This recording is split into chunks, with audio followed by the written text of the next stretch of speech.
नमस्कार, मेरा हक में आप सभी का स्वागत है। मैं हूं संतोष चौधरी। देश के कई बड़े राज्य इस समय बाढ़ से प्रभावित हैं, यानी कि बाढ़ से ग्रस्त हैं। उसमें हम चाहे उत्तर प्रदेश की बात करें, बिहार की बात करें, पंजाब की बात करें, यहां तक कि राजस्थान के कई जिले प्रभावित हैं। इन कई राज्यों में लगभग सैकड़ों जिलों के जो लोग हैं वो परेशान है, बाढ़ से परेशान है। उन्हें अपना गांव छोड़ना पड़ रहा है, अपने फसलों को उनको नुकसान पहुंचा है, अपना घर छोड़ना पड़ रहा है। इसके पीछे कई बड़े कारण। अगर हम मौसम विभाग के आंकड़ों की बात करें तो मौसम विभाग ने जो आंकड़े दिए हैं, एक सबसे बड़ा कारण निकल आया है जलवायु परिवर्तन की वजह से। जो मानसून का जो पैटर्न है वो बदल गया है, यानी कि बारिश का जो पैटर्न है उसमें एक बड़ा बदलाव आया। ये हम सब के लिए एक बड़ी चेतावनी। और इसकी जो वजह है वो है एक्सट्रीम हैवी रेनफॉल पीरियड, यानी कि कम समय में अधिक बारिश हो जाना। ये एक सबसे बड़ी समस्या है और इसी की वजह से बाढ़ की संभावनाएं बढ़ जाती हैं, यानी कि कम समय में बारिश अधिक हो जाएगी तो बाढ़ की संभावनाएं अधिक बढ़ जाएगी। अगर हम कुछ और आंकड़ों की बात करें तो जुलाई के सिर्फ 15 दिनों में देश भर में 914 बार भारी बारिश हुई है, यानी कि मूसलाधार बारिश हुई है 914 बार। वहीं पर अगस्त के 18 दिनों में मात्र 1200 से अधिक मूसलाधार बारिश हुई है। और इसकी वजह से ये राज्य लगभग देश के 13 इस समय ऐसे राज्य हैं जो बाढ़ से ग्रसित हैं, बाढ़ प्रभावित हैं। इसके पीछे और कई कारण हैं। जो जंगल हैं वो घटते जा रहे हैं, प्लास्टिक का प्रयोग बढ़ता जा रहा है। इसके साथ साथ नदियों की जो गाद है वो भी समय पर नहीं निकाली जाती, ये भी एक बड़ा कारण है। तालाबों की जो मिट्टी है उसकी समय पर खुदाई नहीं होती, इसीलिए वो बारिश का पानी का जो जल संचयन करने की क्षमता होती है तालाबों में वो धीरे धीरे कम हो जाती है। इसके साथ साथ आज हम एक विषय पर और चर्चा करेंगे कि क्या लोगों की जागरूकता की कमी की वजह से बाढ़ में जो होने वाला जो नुकसान है वो ज्यादा बढ़ जाता है। क्योंकि बाढ़ जो है एक प्राकृतिक आपदा है, हम उसे रोक तो नहीं सकते, लेकिन हमारी आपकी जागरूकता के जरूरत से हम उसे अंकुश लगा सकते हैं, उस पर कमी ला सकते हैं। आज इसी विषय पर हम बात करेंगे। इस विषय पर बात करने के लिए 3 महत्वपूर्ण हमारे साथ मेहमान हैं, उनका परिचय करा दें। हमारे साथ अविनाश मिश्रा जी हैं, सलाहकार हैं नीति आयोग में और वाटर रिसोर्सेज की जिम्मेदारी है अविनाश जी के पास। इसके साथ साथ हमारे दूसरे मेहमान हैं, हेम पांडे जी हैं, पूर्व सचिव रह चुके हैं वन एवं पर्यावरण मंत्रालय में। और हमारे तीसरे खास मेहमान हैं विजय शंकर तिवारी जी हैं, वरिष्ठ पत्रकार हैं। आप तीनों मेहमानों का हमारे कार्यक्रम में स्वागत। हेम पांडे जी, मैं शुरुआत आपसे करना चाहूंगा कि हम हर वर्ष देखते हैं कि बारिश होती है, बाढ़ आती है और लगभग वही राज्य हैं, कुछ अगर हम बात कर लें बिहार की बात करें, उत्तर प्रदेश की बात करें, तो लगातार ये प्रभावित होते रहते हैं। क्या आपको लगता है कि जो मानसून का पैटर्न है वो बदल गया और ये हमारे आपके लिए एक बड़ी चेतावनी है कि हमें संभल जाना चाहिए? संतोष जी, मेरे ख्याल से हमारे देश में करीब 15 से 20% एरिया तो फ्लड प्रोन है। बाढ़, ये आज जलवायु परिवर्तन की बात जब हम करते हैं, आज की बात नहीं है, हमेशा ये रहा है। उसके प्राकृतिक कारण भी हैं कि क्यों बाढ़ आती है और उससे हम बच भी सकते हैं। अब इन 15 से 20% जो हमारा ज्योग्राफिकल एरिया है, नॉर्थ ईस्ट में ब्रह्मपुत्रा का पूरा बेसिन है और गंगा करीब उत्तर प्रदेश ही हमारा करीब 1/4 जो है पूरा बाढ़ का जो है वहाँ पर वो होता है, बंगाल में है। तो ये और अभी वेस्टर्न घाट्स में केरला साइड तो कुछ हमारे कोस्टल एरियाज और रिवर बेसिन वाले एरिया जो हैं ये पेरेनियल फ्लड प्रोन एरिया रहे हैं, जो मैंने कहा 15 से 20% रहा। अब इन्हीं एरियाज में हमारी जो है इकोलॉजी को प्रायोरिटी मिलनी चाहिए। यहाँ पर जो है हमें काफ़ी बैलेंस जो सस्टेनेबल डेवलपमेंट की हम बात करते हैं उसको जितना ज़्यादा प्रायोरिटी यहाँ पर इकोलॉजी को, एनवायरमेंटल कंसर्न्स को इन एरियाज में जो फ्लड प्रोन हैं, जहाँ पर हमेशा बाढ़ आती रही है। हाँ। बाढ़ के कारण नेचुरल भी होते हैं और मानवीय भी होते हैं। हाँ, अब देखिए 1 लाख साल में तो दुनिया की पॉपुलेशन 100 करोड़ हुई और आज हम 700 करोड़ तो दुनिया की पॉपुलेशन है। इंडिया की पॉपुलेशन का आपको पता ही है कि हम 2.5% हमारा एरिया है वर्ल्ड का, और उसमें हम ऑलमोस्ट 18%, मतलब 1/5 of the world resides in India. तो ऑब्वियसली एक चीज में संक्षिप्त में आपसे और जानना चाहूंगा क्या कि जो भौगोलिक स्थिति है, हर राज्य की अपनी अलग भौगोलिक स्थिति है।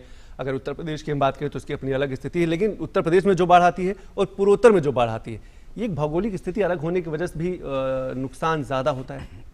हाँ, मैंने बताया ना, नेचुरल जो प्रकृति ने जो हमें दिया है उसकी वजह से तो है ही। अब पूरा आसाम की जो पूरी वैली है, नदी का ओरिजिन चाइना में होता है और वहाँ ब्रह्मपुत्रा वहाँ से चल के जो आती है, और ऑब्वियसली पॉपुलेशन की जो मैंने बात की, द फॉरेस्ट कवर की जो बात है, रिवर्स की सिल्टिंग होना, रेनफॉल की आपने बात की कि जो है उनका इंटेंसिटी बढ़ रही है, पीरियड कम हो रहा है।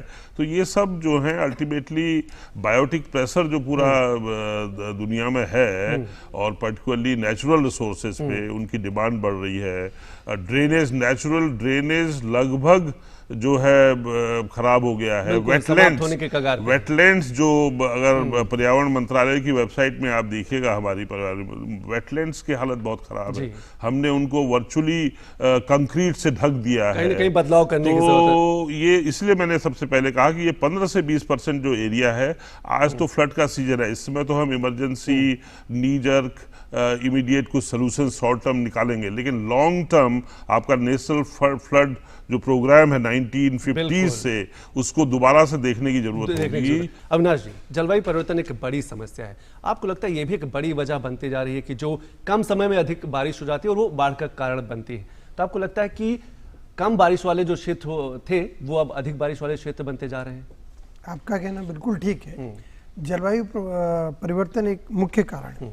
राष्ट्रीय बाढ़ आयोग की रिपोर्ट 1980 में कहा था कि 40 million hectare is the flood prone area in the country. 2011 में जो दोबारा असेसमेंट हुआ 12th प्लान के समय, उसमें ये flood prone area 49 million hectare हो गया। तो आप देखेंगे कि 9 मिलियन हेक्टेयर तो फ्लड प्रोन एरिया बढ़ा। जो जलवायु परिवर्तन के कारण जो मुख्य कारण हुए वो ये हुए कि कम समय में इंटेंस रेन और special variation of the rain, तो ये दोनों चीज़ें हो रही हैं, और इनके कारण एक्चुअली जो रिवर का जो राइट ऑफ द रिवर था, वो भी फ्लड प्लेन जोनिंग जिसको हम कह सकते हैं, उसको फॉलो नहीं किया, और वहाँ पर भी हैबिटेशन हो गया, और जैसे कि वेटलैंड कम हो गए, टैंक्स कम हो गए, पॉन्ड्स कम हो गए, पोरोसिटी हमने कम कर दी, बहुत सी जगहों को हमने पेव कर दिया। आप देखेंगे कि जहाँ जहाँ हैबिटेशन है वहाँ हमने सरफेस को पूरा पेव करके रखा है, तो उसमें जो एब्जॉर्प्शन कैपेसिटी है वो कम हो गई। तो उस कारण से वो इफेक्ट पूरा एक शॉर्ट टाइम में इमीडिएटली आपको रिवर में नजर आता है और वो फ्लड का कारण बनता है। विजय जी, जलवायु परिवर्तन एक वैश्विक समस्या से भारत की समस्या नहीं है, लेकिन आपको लगता है कि प्रकृति बार बार हमें चेतावनी दे रही है कि हमें अपनी जीवन शैली को बदलना होगा, विकास की जो रफ्तार है उसको कहीं ना कहीं संतुलन तरीके से आगे बढ़ाना होगा, नहीं आने वाला जो समय होगा वो और परेशान करेगा, और ऐसे ही प्राकृतिक जो आपदाएं हैं उनकी संख्या बढ़ती जाएगी? देखो संतोष जी, मैं ब्रह्मांड की बात नहीं करूँ, कम से कम पृथ्वी की बात कर लेता हूँ। पृथ्वी में, ब्रह्मांड में सबकी अपनी प्रकृति है, तो पृथ्वी की भी अपनी प्रकृति है, और पृथ्वी में भी प्रकृति की अपनी प्रकृति है, मनुष्य की अपनी प्रकृति, सबकी अपनी प्रकृति है। यहाँ गिव एंड टेक का मामला है, जब आप उसको दोगे तो वापस आपको मिल जाएगा। इस समय शॉर्टकट का मामला चल रहा है, हम हर विषय पर शॉर्टकट लेते हैं, यानी हम ये नहीं देखते कि इस शॉर्टकट में प्रकृति का कितना शोषण कर रहे हैं। दोहन, जैसे गाय है ना, गाय का अगर आप दोहन करेंगे तो गाय स्वस्थ रहेगी, अगर शोषण करेंगे तो बहुत जल्दी वो निर्बल हो जाएगी। तो प्रकृति का दोहन करने की बजाय प्रकृति ने शोषण करने का अधिकार किसी को नहीं दिया हुआ है, प्रकृति ने दोहन करने का अधिकार दिया है। प्रकृति ने कहा है कि आप दोहन करिए और लाखों लाख वर्ष तक हमारा दोहन करते रहिए, लेकिन अगर शोषण करोगे तो उसकी प्रतिक्रिया में बहुत समय तक आप उसका भोग नहीं कर पाएंगे।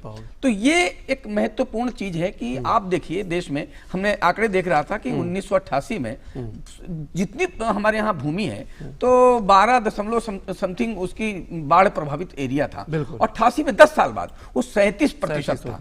अब ये बताइए, आप हम शिक्षित होते जा रहे हैं, तो शिक्षित होते जा रहे हैं तो इसका बचाव और प्राकृतिक आपदाएं कम होनी चाहिए, हम ज्यादा समझदार हुए हैं। यानी हम जैसे जैसे आगे बढ़ रहे हैं उतना ही वैसे वैसे जो प्राकृतिक आपदाएं आ रही हैं वो हमारी समझदारी के कारण नहीं है। यानी करते शहर हैं, भरते गांव। आज भी गांवों के लोग प्राकृतिक शोषण का बहुत कम शोषण करते हैं। शोषण वो लोग करते हैं जो सुविधाभोगी हो गए हैं या अधिक से अधिक सुविधा में रहना चाहते हैं। केवल सिगरेट पी करके पर्यावरण की बात करने से पर्यावरण ठीक नहीं होने वाला है। ये संतोष जी एक बहुत महत्वपूर्ण विषय है जो हमें समझने की जरूरत है। बिल्कुल, कहीं ना कहीं बदलाव लाने की जरूरत है। हेम पांडे जी, आप वन एवं पर्यावरण मंत्रालय में रहे हैं, आपको लगता है कि जो जिला प्रशासन की भूमिका है वो कितनी महत्वपूर्ण हो जाती है जब किसी भी जिले में बाढ़ आती है और लोगों को राहत पहुंचाने की बात की जाती है?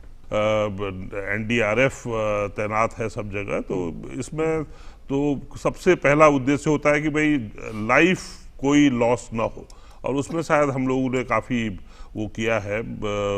लेकिन अर्ली वार्निंग सिस्टम्स में हमें जो है काफ़ी रिलाई करना पड़ेगा। उसमें टेक्नोलॉजिकल एडवांसेज जो हो रहे हैं उनको जितना ज़्यादा हम अपना सकें। और आपने देखा रिसेंटली पिछले कुछ सालों में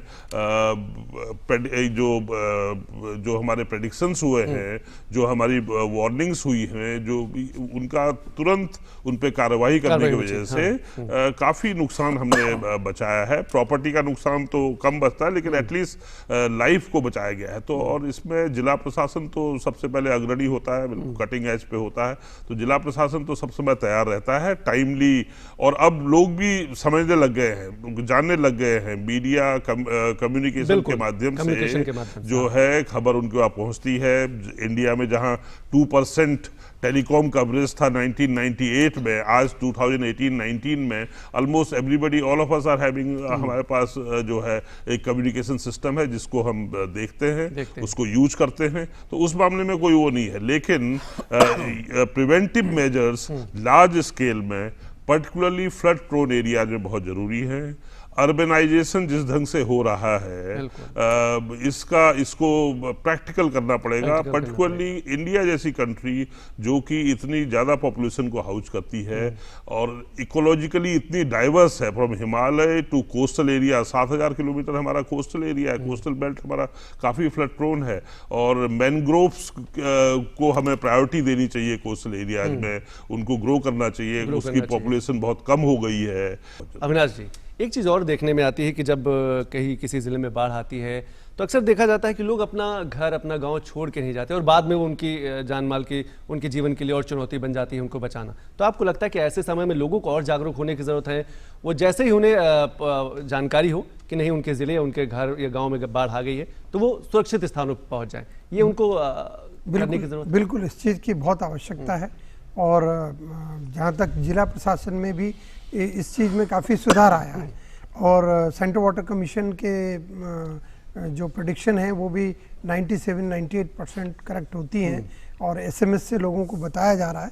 लेकिन जहाँ तक मैं समझ रहा हूँ कि इसमें और जो उन्नत टेक्नोलॉजी है जिसमें GIS बेस्ड और सैटेलाइट इमेजरी को यूज़ करते हुए डिजिटल, उस टेक्नोलॉजी की ज़रूरत है जो कि कई दिन पहले सिर्फ रेनफॉल के आभास से या जिस तरह से क्लाउड मूवमेंट हो रहा है उससे हम उसको पता कर सकते हैं। इसकी बहुत आवश्यकता है और मैं समझता हूँ कि सेंसिटाइजेशन लोगों में आवश्यक है। फ्लड प्लेन जोनिंग होना चाहिए कि ये कौन सा एरिया है जहाँ पर हम मुझे नहीं रहना है, ये रिवर का राइट ऑफ द रिवर है, इसको हमें नहीं होना है, इसके पास नहीं होना है। इन चीज़ों का ध्यान रखना चाहिए। उसके साथ साथ हर एक गाँव में और शहरों में पहले जो बड़े बड़े तालाब हुआ करते थे, उन तालाबों की दोबारा आवश्यकता है और उस तरह का जरूरत है। जो पुराने प्राकृतिक जल स्रोत हैं उन्हें जीवित करने की जरूरत है। चाइना ने तो स्पॉन्ज रोड बनाने का काम शुरू कर दिया है, मतलब उस तरह के ब्लॉक बनाए हैं जो कि पूरा पानी को एब्जॉर्व कर रहे हैं। हमें भी अब उस तरफ बढ़ने की आवश्यकता है। विजय जी, हम लालच कहें या अतिक्रमण का शिकार कहें या फिर हम ये कहें कि बढ़ती जनसंख्या की बड़ी वजह है, लोग अक्सर देखा जाता है कि नदियों के किनारे बहुत, जहाँ पर उन्हें घर नहीं बनाना चाहिए वहाँ पर वो घर बना लेते हैं, खनन शुरू हो जाता है। ये भी एक बड़ी वजह बन जाती है क्योंकि नदी में थोड़ा सा भी पानी पहुँचा और वो बाढ़ का रूप ले लेती है। मुझे लगता है कि बढ़ती जनसंख्या आपदाओं का कारण नहीं है। प्राकृतिक आपदाओं का कारण तो बढ़ती जनसंख्या बिल्कुल नहीं है।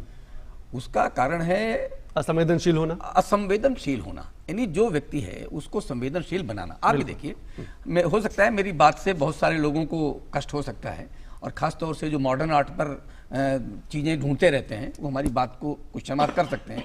हमारे गांव में पीपल की पूजा करना, वट की पूजा करना, तुलसी की पूजा करना, ये पूजा यानी तिलक लगाना नहीं था, रोली लगाना नहीं था। जब हम किसी के प्रति समर्पित होते हैं तो उसके प्रति कटिबद्ध होते हैं।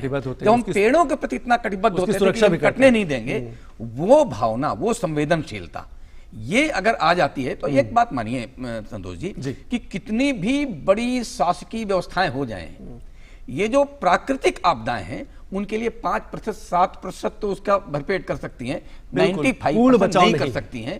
कारण क्या है कि इतने साधन हो ही नहीं सकते। प्राकृतिक आपदाओं का क्या, जिस आप पशु को देखिए, अगर उसकी आप थोड़ा हाथ रख देते हैं ना जी, वो भी आपके सामने पूछ हिलाता है। यानी प्रकृति भी संवेदनशील है, वो भी आपकी भावनाएं चाहता है। अगर उसके लिए आप ठीक भावनाएं रखते हैं, उसको बचाते हैं, तो वो प्रकृति आपको बचाने के लिए कटिबद्ध रहती है। ये मेरी मान्यता है। और अभी वक्त है एक छोटे से ब्रेक का। ब्रेक के बाद हम जब वापस आएंगे तो नदी जोड़ो परियोजना जैसी जो महत्वपूर्ण परियोजनाएं हैं वो बाढ़ को रोकने में कितना कारगर साबित होंगी, इस विषय पर भी चर्चा करेंगे। इसके साथ साथ लोगों की जो जागरूकता है वो कितना अहम कारगर साबित हो सकती है, जिला प्रशासन की भूमिका, राज्य प्रशासन की भूमिका कितना महत्वपूर्ण भूमिका अदा कर सकती है बाढ़ को अंकुश लगाने में या फिर बाढ़ से जो जानमाल का नुकसान होता है उसको कम करने में। ब्रेक के बाद। पक्की होगी बुनियादें तो हंसे हिंदुस्तान होगा। पहले करो शुरुआत करो तो पक्की बात करो। पहले करो शुरुआत करो तो वंडर सीमेंट, एक परफेक्ट शुरुआत। आपका लेटर। सप्रेम नमस्ते, हम हैं प्रेस, जो आपके बच्चे को कर देते हैं प्रेस। याद होगा आपको, अभी तो आपकी मुन्नी के साथ हंस खेल के गए थे। हम फिर से आ रहे हैं उससे मिलने। जल्द मिलते हैं। दस्त ऐसे दस्तक देकर नहीं आते। दस्त के लिए तैयार रहना। घर में ORS और जिंक है ना? दस्त की इलाज में देरी हुई तो शरीर में पानी और पोषण की कमी जानलेवा हो सकती है। इसलिए दस्त शुरू होते ही ORS और जिंक शुरू करें। दस्त के लिए तैयार रहना। घर में ORS और जिंक है ना? भैया 2 कोल्ड ड्रिंक देना। 30 रुपए दे दो। पर MRP के हिसाब से तो सिर्फ 24 रुपए हुए। MRP को छोड़ो, ठंडा करने के लिए बर्फ भी तो लगता है। पर आप MRP से ज्यादा नहीं ले सकते, ये गलत है। जी हाँ, MRP जानना हर ग्राहक का हक है। अगर कोई दुकानदार MRP से अधिक डिमांड करे तो उसके खिलाफ अपने राज्य के विधिक माप विज्ञान विभाग में शिकायत करें। आप नेशनल कंज्यूमर हेल्पलाइन की भी मदद ले सकते हैं।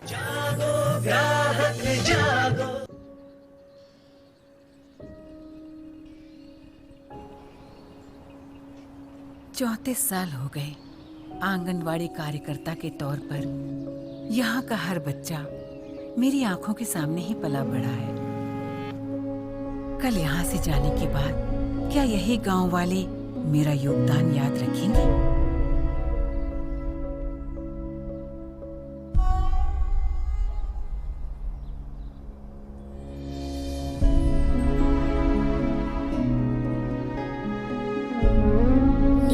मेरा वजन लेने के लिए और मुझे कुपोषण से बचाने के लिए थैंक यू।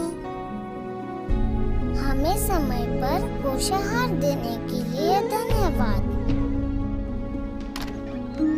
मैडम, क ख ग से LLB तक का रास्ता आपने ही दिखाया था। इस सफर को शुरू करवाने के लिए थैंक यू। मुन्नी की इस दुनिया में आने की खुशखबरी उसके पिताजी से पहले मैंने आपको दी थी। गर्भ के हर कदम पर मेरा हाथ थामने के लिए धन्यवाद। ये हमारी छोटी बहन हमसे ज्यादा सियानी हो गई है। हमारी गोद भराई से लेके मुन्नी के अन्नप्राशन और उसकी भी गोद भराई तक हमारा साथ देने के लिए बहुत धन्यवाद। क्या आप जानते हैं कि गर्भ से जीवन के पहले 1000 दिन बच्चे के पोषण और दिमागी विकास के लिए महत्वपूर्ण होते हैं और उसके भविष्य को आकार देते हैं। कृष्णा देवी की तरह भारत में रोज 13 लाख आंगनवाड़ी कार्यकर्ता एक लक्ष्य के साथ घर से निकलती हैं। हजारों माओं और बच्चों के भविष्य को संवारने का लक्ष्य। उनका हौसला बनाए रखने के लिए आप भी अपने गांव की आंगनवाड़ी कार्यकर्ता का हाथ बटाएं। उनको धन्यवाद कहिए। हेलो, कौन? नमस्कार मैडम। जी हम 10। वही जो बच्चों को देते हैं बड़ा काश। सोचा आपको बता दें कि हम फिर मिलने आ रहे हैं आपके बच्चे से। उसकी तबीयत बिगाड़ेंगे। दस्त ऐसे दस्तक देकर नहीं आते, तो दस्त के लिए तैयार रहना। घर में ORS और जिंक है ना? दस्त की इलाज में देरी हुई तो शरीर में पानी और पोषण की कमी जानलेवा हो सकती है। इसलिए दस्त शुरू होते ही ORS और जिंक शुरू करें। दस्त के लिए तैयार रहना। घर में ORS और जिंक है ना? मेरा हक में आप सभी का स्वागत है और आज हम चर्चा कर रहे हैं कि हम बाढ़ से कैसे अपने आप को बचा सकते हैं। बाढ़ एक प्राकृतिक आपदा है, इस पर रोक तो नहीं लगाई जा सकती, लेकिन जागरूकता के माध्यम से, अवेयरनेस के माध्यम से हम जो जान माल का नुकसान होता है उसमें कहीं ना कहीं हम कमी ला सकते हैं। हेम जी, एक चीज और मैं आपसे जानना चाहूंगा कि जो नदी जोड़ो परियोजनाएं जैसी महत्वपूर्ण महत्वाकांक्षी परियोजनाएं हैं, कितना प्रभावी साबित होंगी ये आने वाले दिनों में जब बाढ़ की समस्या को रोकने में? हमारे भारत सरकार के पर्यावरण मंत्रालय का तो टैगलाइन ही है, nature protects if sea is protected. तो इसलिए मैं कह रहा हूं कि इकोलॉजी, ये जो नदी जहां से बह रही है, जो नेचुरल कोर्स जो है, प्राकृतिक रूप से जो नदी जहां बह रही है, उसमें जितनी कम छेड़छाड़ की जाए और उसके बैंक्स को, रिवर्स के बैंक्स को जितना खुला छोड़ा जाए उतना अच्छा है। कुछ लोग बाढ़ को बड़ा अच्छा भी मानते हैं कि भाई वो फ्रेश सॉइल लाती है, उसमें खेती होती है, तो उसको रेगुलेट करने की जरूरत है। ये नहीं कि बाढ़ से नुकसान। मैंने बताया, शुरू में ही बताया कि आपको 15% एरिया हमारे देश में बाढ़ आएगी, लेकिन उस बाढ़ का हम फायदा भी उठाते हैं। लेकिन उस बाढ़ से नुकसान न हो और जितना कम हो उसको करने के लिए हमें प्राकृतिक, विजय जी बहुत बार बार कह रहे थे कि प्रकृति ने जो हमें दिया है उसमें जितनी कम हम छेड़छाड़ करें। अब हम छेड़छाड़ क्यों कर रहे हैं? क्योंकि भाई जनसंख्या बढ़ गई है, रैपिड अर्बनाइजेशन हो रहा है, जहां पर पेड़ पौधे, वेटलैंड्स की बात हो रही है, ये सब जो है वेटलैंड्स प्राय खत्म हो गए हैं। और नदी जोड़ने की जहां तक आपने बात की, बिना एनवायरमेंटल इम्पैक्ट असेसमेंट करके, और वो भी कॉम्प्रिहेंसिव एनवायरमेंट इम्पैक्ट असेसमेंट होना चाहिए। जल्दीबाजी में ये काम नहीं होने चाहिए। रैपिड अर्बनाइजेशन जो हो रहा है उसको हमें बहुत केयरफुली करना होगा। नेचुरल ड्रेनेज सिस्टम को हमें जितना बचा के रखेंगे, अदरवाइज फ्लैश फ्लड्स जो एक बार श्रीनगर वैली में हुआ था, केरला में हुआ, चेन्नई में हुआ, हैदराबाद में हुआ, ये जो नॉन है। पांडे जी कह रहे हैं कि जो बाढ़ है सिर्फ आपदा नहीं है, एक वरदान भी होती, क्योंकि एक अच्छी मिट्टी आती है, उसमें उपजाऊ उसकी शक्ति बढ़ती, अच्छी फसलें पैदा करती है। आपको लगता है कि बाढ़ के पानी को हम संचित नहीं कर पाते, उसका सही से हम उपयोग नहीं कर पाते, इसमें भी हम बहुत पीछे हैं? तो कोई बहुत जागरूकता की बात है सारी। हमने कहा ना जी, जैसे जैसे जागरूकता बढ़ाएंगे, और ये जागरूकता शिक्षा का आधार नहीं है, जागरूकता एक दूसरी चीज़ है। बात छेड़छाड़ की हो रही, तो मैं ये कहता हूँ कि कोई भी छेड़छाड़ नहीं सहता है, और कोई भी संवेदनशील व्यक्ति तो छेड़छाड़ सही नहीं सकता। आप प्रकृति की देखिए कितना सहनशीलता है। छुई मुई का पौधा होता है ना जी, आप उसके ऊपर उंगली लगा दो तो मुरझा जाता है। कहते हैं कुत्ता जो है उसकी सूंघने की जो क्षमता है वो हर आदमी से ज्यादा है, ये प्रकृति है। घोड़े की सुनने की क्षमता हम सबसे ज्यादा है, वो प्रकृति है। यानी प्रकृति संवेदनशील हमसे ज्यादा है। अगर एक व्यक्ति को छेड़छाड़ करने से वो रिएक्ट करता है, तो प्रकृति को छेड़छाड़ करने से प्रकृति कितना रिएक्ट करेगी, ये प्रकृति का रिएक्शन है। और जहाँ तक आपने बात कही कि जल संचयन का, तो निश्चित तौर पर ये ऐसे साधन हैं जिनसे प्रकृति की छेड़छाड़ नहीं है। छेड़छाड़ नहीं करना, उसका दोहन करना, और नए नए तकनीकी अपना करके बिना छेड़छाड़ किए कैसे सदुपयोग करें, वो तो इनोवेशन है। समय समय पर शोध करते रहिए और उसका उपयोग करते रहिए। आपने इनोवेशन की बात की अविनाश जी, शुरुआत हम कहाँ से करेंगे? पंचायत स्तर से करेंगे, जिले लेवल पे करेंगे, ब्लॉक कमेटी को कमेटी बनाकर करेंगे? कैसे हम इस अभियान को और व्यापक कर सकते हैं ताकि जल संचयन करें और बाढ़ की समस्या से भी हम अपने आप को धीरे धीरे दूर करते जाएं? देखिए, जैसे हमें बाढ़ से बचना है उसके लिए हमें अपनी अब्जॉर्प्शन कैपेसिटी बढ़ाना पड़ेगी, क्योंकि हम रिसीव कर रहे हैं बहुत थोड़े समय में काफ़ी अधिक वर्षा के जल को, जो कि जलवायु परिवर्तन के कारण हो रहा है। तो हमें निश्चित रूप से सारे लोगों को साथ लेना है। जो इम्प्लीमेंटेशन है वो गाँव से शुरू हो रहा है, शहरों में है, सब जगह करना है। तो पंचायत स्तर से जिला स्तर पर और इस तरह से बढ़ते हुए प्रदेश और आगे तक जाना है। ये सब चीज़ें जरूरी हैं, और ये मल्टी प्रोंग्ड अप्रोच चाहिए हमें। मतलब हमें ड्रेनेज कंजेशन को दूर करना है, एफोरेस्टेशन को बढ़ाना है, और ज़्यादा से ज़्यादा वाटर जो आया है वाटर बॉडीज़ में उसको हम कैसे संचित करके रखें। हमारे यहाँ पर भूजल का स्तर गिर रहा है, तो भूजल के लिए रिचार्जिंग एरिया, रिचार्जिंग जोन को देखना है। जो पानी आया उसको उसमें संचित करने की कोशिश करना है। ये सारा अभी बढ़ाना है। और जो ड्रेनेज कंजेशन कर रखा है पेवमेंट वगैरह के पक्का करके, उसको भी बहुत ही तकनीकी रूप से करना है, जो कि पूरा न करते हुए धीरे धीरे और कुछ जगह पर छोड़ के रिचार्जिंग के एरिया को देते हुए आगे बढ़ना। हम कैसे बदलाव ला पाएंगे, हम कैसे सुधार कर पाएंगे कि प्राकृतिक आपदा है, रोकी नहीं जा सकती, पर जो नुकसान है या फिर जो बारंबार लगातार हो रही है उसमें हम कहीं ना कहीं कमी ला पाए, कैसे हम आगे बढ़ पाएंगे? हाँ, देखिए, यहाँ पर प्राकृतिक आपदा मीन्स होगी, उससे जितना कम नुकसान हो वो उसके लिए सावधानी, सतर्कता, टेक्नोलॉजी इसका उपयोग होना चाहिए। जो एंथ्रोपोजेनिक है, जो हमारे द्वारा, मनुष्यों के द्वारा की जा रही ये प्राकृतिक आपदाओं को और हम जो बढ़ा रहे हैं, आमंत्रित कर रहे हैं, जिसमें आप क्लाइमेट चेंज की बात कर रहे हैं। देखिए, क्लाइमेट चेंज रिवर्सिबल है, क्लाइमेट चेंज परमानेंट नहीं है, हम इसको ठीक कर सकते हैं।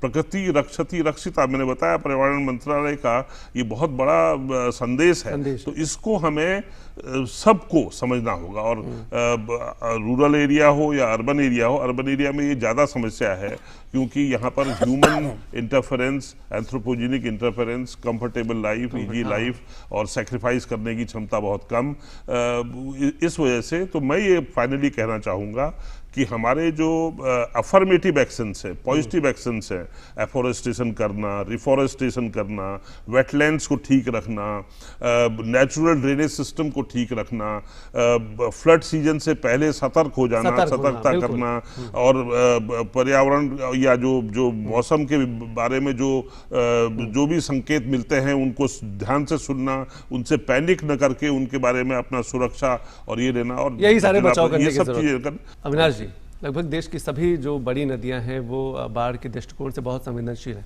आपको लगता है कि महाअभियान चलाने की जरूरत है उनके किनारे वृक्षारोपण की, ताकि कटाव कम हो और बाढ़ की समस्या से भी कमी मिले? ये बिल्कुल आपने ठीक कहा, क्योंकि हमारी जो रिवर की मॉर्फोलॉजी है वो बहुत चेंज हो गई है, और उसमें रिवर को अपने ओरिजिनल कोर्स में लाने के लिए आवश्यक है कि उनके बैंक्स पे एफोरेस्टेशन करें, तो उसका इरोजन काफ़ी हद तक कम होगा और जो natural course of the river है वो मेंटेन रहेगा। विजय जी, आपको लगता है कि हमें पुरानी परंपरागत शैली की तरफ बढ़ने की ज़रूरत है? बहुत आधुनिकता हो गई और आधुनिकता के दुष्परिणाम वो लगातार सामने आ रहे हैं। हमें अपने पुराने जो प्राकृतिक जल स्रोत हैं, कुआं है, तालाब है, बावड़ी है, पोखर है, उनको संरक्षित करने की जरूरत, उनको फिर से श्रद्धापूर्वक उनका नमन करने की जरूरत है। देखो, जब से आधुनिकता की परिभाषा गलत हो गई है, आधुनिकता यानी पश्चिमवाद नहीं है, आधुनिकता आपके यहाँ जहाँ हम रह रहे हैं वहाँ के दृष्टि से आप कितने और मॉडर्न हो रहे हैं, चीज़ों को बचा रहे हैं, और मैं तो प्रकृति के साथ जुड़ता हूँ, कितना प्रकृति के साथ आप जुड़ रहे हैं, ये आधुनिकता होनी चाहिए।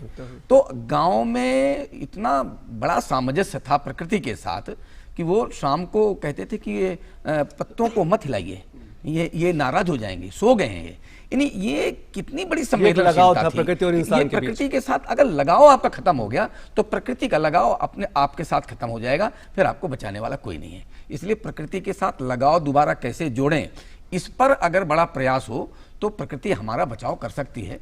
तो आपको हमारा कार्यक्रम कैसा लगा हमें जरूर लिखेगा। हमारा पता है, मेरा है कमरा नंबर 226, कॉर्पोरेक्स मार्ग, मंडी हाउस, नई दिल्ली 110001। आप फ़ोन कर सकते हैं। हमारा फ़ोन नंबर है 23866947। अगर आप दिल्ली के बाहर से फ़ोन करें तो दिल्ली का स्टडी कोड 01 लगाना मत भूलिएगा। आज के लिए बस इतना ही। नमस्कार।